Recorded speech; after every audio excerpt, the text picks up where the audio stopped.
श्री गणेशाय नमः। हमारे सनातन हिंदू धर्म में कार्तिक मास के कृष्ण पक्ष की त्रयोदशी तिथि के दिन धनतेरस का पर्व मनाया जाता है।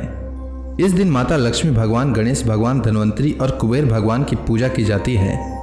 धनतेरस के दिन धनतेरस की कथा का श्रवण अवश्य करना चाहिए। इससे सालों भर माता लक्ष्मी, भगवान धन्वंतरी की कृपा से मनुष्य निरोगी और घर में धन धान्य भरा रहता है। तो आइए श्रवण करते हैं धनतेरस की कथा। एक समय की बात है, भगवान विष्णु मृत्यु लोक में विचरण करने के लिए आ रहे थे। तब लक्ष्मी जी ने भी उनसे साथ चलने का आग्रह किया। तब विष्णु जी ने कहा कि यदि मैं जो बात कर रहा हूँ तुम अगर वैसा ही मानो तो फिर चलो। तब लक्ष्मी जी ने उनकी बात मान ली और भगवान विष्णु के साथ भूमंडल पर आ गईं। कुछ देर बाद एक जगह पहुंचकर भगवान विष्णु ने लक्ष्मी जी से कहा कि जब तक मैं न आऊं तब तक तुम यहाँ ठहरो। मैं दक्षिण दिशा की ओर जा रहा हूं, तुम उधर मत आना। विष्णु जी के दक्षिण दिशा में जाने पर लक्ष्मी जी के मन में कौतूहल जागा कि आखिर दक्षिण दिशा में ऐसा क्या रहस्य है जो मुझे मना किया गया है, और भगवान स्वयं चले गए। लक्ष्मी जी से रहा न गया और जैसे ही भगवान आगे बढ़े लक्ष्मी जी भी पीछे पीछे चल पड़ी। कुछ ही आगे जाने पर उन्हें सरसों का एक खेत दिखाई दिया जिसमें बहुत सारे फूल लगे हुए थे। सरसों की शोभा देखकर वह मंत्रमुग्ध हो गई और फूल तोड़कर अपना श्रृंगार करने के बाद आगे बढ़ी। आगे जाने पर उन्हें एक गन्ने की खेत दिखाई दिया। गन्ने के खेत से लक्ष्मी जी गन्ने तोड़कर उसका रस चूसने लगी। उसी क्षण विष्णु जी आए और यह देखकर लक्ष्मी जी पर नाराज होकर उन्हें शाप दे दिया कि मैंने तुम्हें इधर आने से मना किया था पर तुम न मानी और किसान की चोरी का अपराध कर बैठी। अब तुम इस अपराध के जुर्म में इस किसान की 12 वर्ष तक सेवा करो। ऐसा कहकर भगवान उन्हें छोड़कर क्षीर सागर चले गए। तब लक्ष्मी जी उस गरीब किसान के घर में रहने लगी। एक दिन लक्ष्मी जी ने उस किसान की पत्नी से कहा कि तुम स्नान करके पहले मेरी बनाई गई इस देवी लक्ष्मी का पूजन करो, फिर रसोई बनाओ, तब तुम जो मांगोगी वह तुमको अवश्य मिलेगा। अगले दिन से किसान की पत्नी ने ऐसा ही किया। पूजा के प्रभाव और लक्ष्मी जी की कृपा से किसान का घर दूसरे ही दिन से अन्न, धन, रत्न, स्वर्ण आदि से भर गया।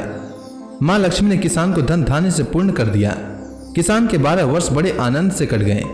फिर 12 वर्ष के बाद लक्ष्मी जी जाने के लिए तैयार हुई। विष्णु जी लक्ष्मी जी को ले जाने के लिए किसान के घर आए तो किसान ने उन्हें भेजने से इनकार कर दिया। तब भगवान ने किसान से कहा, इन्हें कौन जाने देता है, यह तो चंचला है, कहीं नहीं ठहरती, इनको बड़े बड़े नहीं रोक सके। इनको मेरा शाप था, इसलिए 12 वर्ष से तुम्हारी सेवा कर रही थी। तुम्हारी 12 वर्ष सेवा का समय पूरा हो चुका है। किसान हठपूर्वक बोला कि नहीं, मैं लक्ष्मी जी को नहीं जाने दूंगा। तब लक्ष्मी जी ने कहा कि हे किसान, तुम मुझे रोकना चाहते हो तो जो मैं कहूं वैसा करो।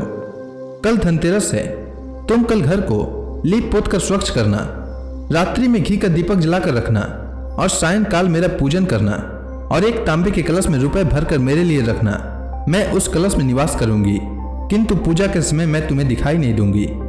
इस एक दिन की पूजा से वर्ष भर मैं तुम्हारे घर से नहीं जाऊंगी। यह कहकर वह दीपकों के प्रकाश के साथ 10 दिशाओं में फैल गई। किसान ने लक्ष्मी जी के कथनानुसार हर साल धनतेरस के दिन पूजन किया। उसका घर जीवन भर धन धान्य से भरा रहा। इसी वजह से हर साल धनतेरस के दिन लक्ष्मी जी की पूजा करनी चाहिए।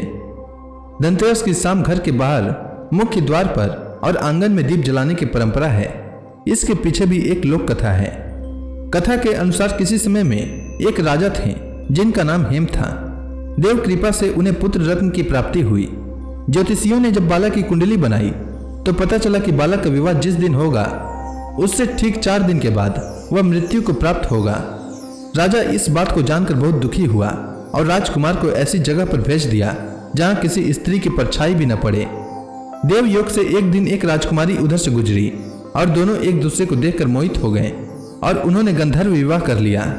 विवाह के पश्चात विधि का विधान सामने आया और विवाह के 4 दिन बाद यमदूत उस राजकुमार के प्राण लेने आ पहुंचे।